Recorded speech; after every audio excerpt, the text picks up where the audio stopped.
Hey everyone, my name is Jorn. I'm a composer, and like many composers recently, I've started to make the transition from Finale to Dorico. Finale recently announced that they would stop updating their program and basically go out of business, and recommend that everyone move to Dorico. And I've taken them up on that suggestion, and I have to say, I really like it. I mean, I've been using Finale for almost 20 years, so I was really scared when I realized I had to learn a new program from scratch. But Dorico is really well designed.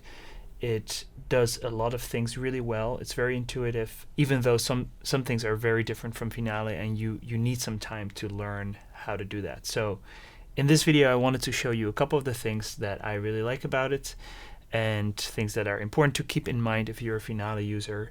I'm going to show you these things using my new composition No Problem to Solve. This is also a single that just came out, and I have made the full chart, but I'm gonna show you how to write the beginning of it starting from scratch. So we have a new file here.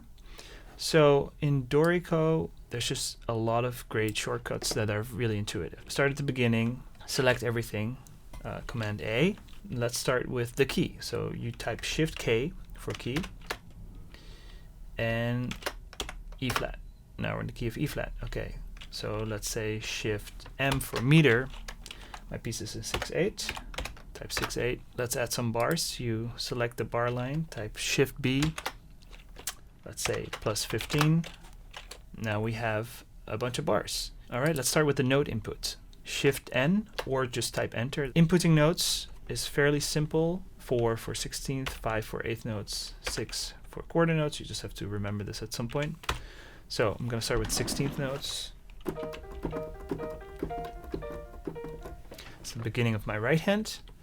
Let's go to the left hand. Type Enter again for note input. Select 16th again.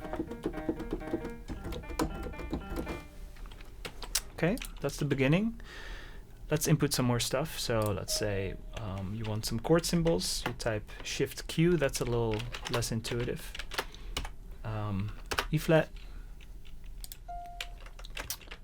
G minor 7, and you see how these chords are moving up to make space for the notes. And I really like the way that Dorico adjusts everything, adjusts your layout to make sure everything fits. Let's add some dynamics. So Shift D for dynamics.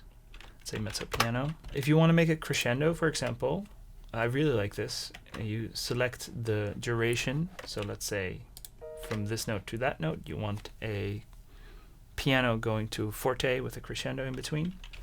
So you again, you type Shift D for dynamics, and you just type that out basically. P greater than symbol forte, and it just spaces it out like this. It looks great.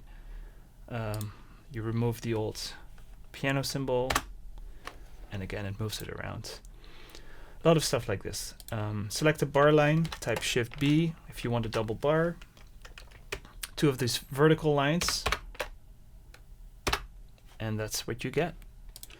Other things, let's say you want a coda. You select the place you want the coda. Shift R for repeat sections, type coda, and there you go.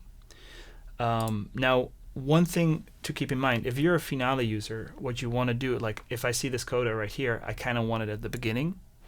So if you're a Finale user, you just click that and you want to start dragging that, and that doesn't work. Because in Dorico, you have specific modes. There's 5 different modes that you see up here.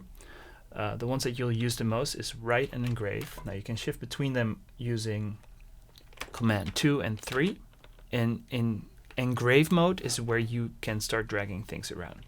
Typically, you don't want to do that too much because Dorico is really designed for everything to be set up in a way that you like it. So there's a lot of settings, engraving settings. So you can go Command Shift E, and you see a lot of things. You can spend quite some time trying to set everything up in the way you like it, because then once you have made your template, you can save it. Then it will always be that way, and you don't have to drag around as much. But in this case, I kind of just want that coda to be somewhere else. So I go to engrave mode and I just drag it over here. And then I go back to my input mode, Command 2, and I'll be back writing notes. Let's add a metronome marking. So let's say Shift T for time, I guess. And then eighth notes. E is 127. That's the tempo. Again, I don't like where this is, so I'm going back to engrave mode. Overall, I think it's a really great program. I'm still learning it. If you are going through the same thing, let me know what are some of your favorite things that Dorico does and the things that you struggle with if you're a Finale user. I'd be curious to know. And if you're interested in my music, as I said, this single just came out. It's called No Problem to Solve. It's under my piano project Doeke, that's spelled D-O-E-K-E, and I hope you give it a listen. If you'd like to play this music yourself, send me a message and I can get the PDF to you as well. Thank you so much for watching this video, and I hope to see you soon.